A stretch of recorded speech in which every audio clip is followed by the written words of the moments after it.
Stop buying ketchup from the store. It contains a lot of additives, which aren't good for your health. In fact, we can make it ourselves at home. The method is very simple, and the ingredients are easy to find, clean, hygienic, completely natural, and safe to eat. When making tomato sauce, choosing the tomatoes is very important because it directly affects the flavor of the sauce. It's best to choose tomatoes with fresh stems, and preferably meaty, pulpy tomatoes like these, because they have a higher sugar content, a balanced sweet tart flavor, and a vibrant color that makes the sauce both beautiful and delicious. First, put the tomatoes into a basin. Add 1 tablespoon of table salt, 1 tablespoon of baking soda. Add enough water to cover the tomatoes.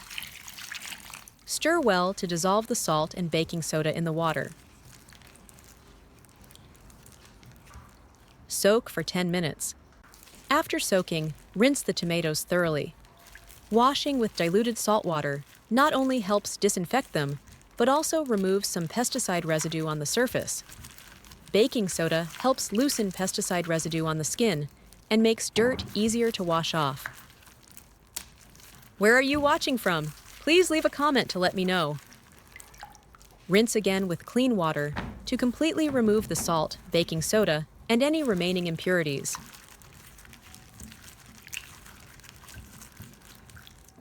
Next, place them on a cutting board. Use a small knife. Score a cross on the top of each tomato. Do this for every tomato.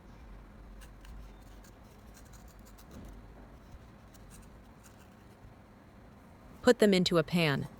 Remember to place the scored side facing down. Then pour boiling water over them until submerged.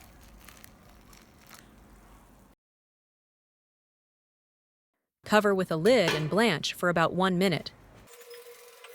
When the time is up, open the lid. You'll see the skin has separated from the flesh. After blanching, transfer the tomatoes into cold water to cool them down.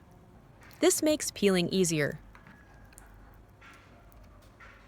Now peel the tomatoes. You can see the tomato skin naturally split and separate from the flesh. When the tomato skin heats up, it contracts while the flesh inside stays the same, creating a crack. Combined with the crosscut you made earlier, the skin naturally separates from the flesh. Tomatoes with a lot of pulp like these will make a delicious sauce. Blanching helps with peeling easily. If you don't blanch them, you can use a peeler to remove the skin. After peeling all of them, place the tomatoes on a cutting board and cut them into small pieces. The fresh tomato aroma is truly enticing. It's best to choose tomatoes that are just ripe, without any green parts, so they won't turn mushy during blanching, will peel easily, and the final sauce will have a beautiful color. Next, put the chopped tomatoes into a blender. Cover and blend until smooth. Note, absolutely do not add water. Just blend them directly into tomato juice. Adding water will dilute the flavor, affect the taste, and make storage more difficult. We need to blend a little longer. The smoother, the better. Once it's blended to this fine consistency, with no chunks or texture left, it's ready. Pour the blended tomato juice into a pot. Turn the heat to high and bring it to a boil. During this time, you must continuously stir with a spatula to prevent the bottom from burning.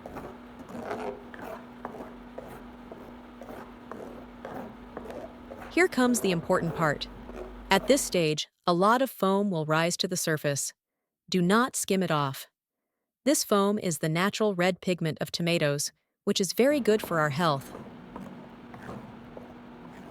Once it boils, reduce to medium heat. For 1.5 kilograms of tomatoes, add 150 grams of sugar and 10 grams of salt to enhance the flavor. The amount of sugar and salt depends on how sweet or salty you prefer your ketchup. Continue stirring with a spatula until all the sugar dissolves. Cook until it thickens slightly like this, and we still need to keep stirring.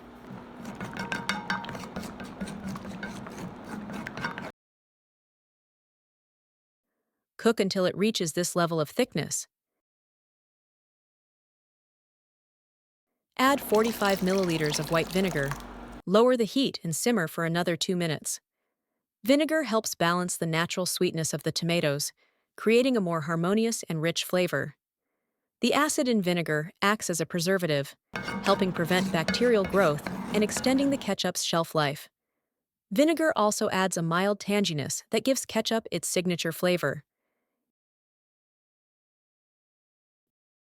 If you prefer it more sour, squeeze in half a lemon. Its effect is similar to vinegar. Mix well. Look, it's already quite thick. If you want it thicker, you can simmer it a bit longer. Adjust the cooking time depending on the texture you prefer. Taste the ketchup to adjust the sourness, sweetness, and saltiness to your liking. Turn off the heat, let it cool. Now prepare a clean, dry jar, free of oil and moisture. It's best to use a glass or ceramic jar to ensure safety and preserve the quality of the ketchup. The ketchup has cooled. You can see it's smooth, thick, and richer in texture. The deep red color is beautiful, with the fresh aroma of tomatoes. Pour the cooled tomato sauce into the jar. I love ketchup and usually make it every 2 weeks. It's not only delicious, but also very healthy. Seal the jar tightly and store it in the refrigerator. And that's it. Your homemade ketchup is ready. The taste is perfectly sweet and tangy, with a wonderfully rich flavor. Most importantly, it's completely natural. Homemade ketchup contains no additives, so it's very safe to eat. When guests come over, using homemade ketchup for dipping fries, or making spaghetti sauce, pizza, hamburgers, or spreading on bread for breakfast, will earn you lots of compliments. The key is that the ingredients are simple, all common items anyone has in their kitchen. Ketchup is used quite often in daily life.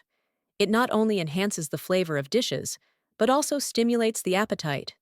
You must try this method. I guarantee that once you make it, you'll fall in love with it, and you'll probably share it with your family and friends as well. The video ends here. If you have any comments, please leave a comment below. If you find the video interesting, please give me a like. Don't forget to share it with your relatives and friends. Remember to subscribe to the channel. Thank you for your support. Goodbye.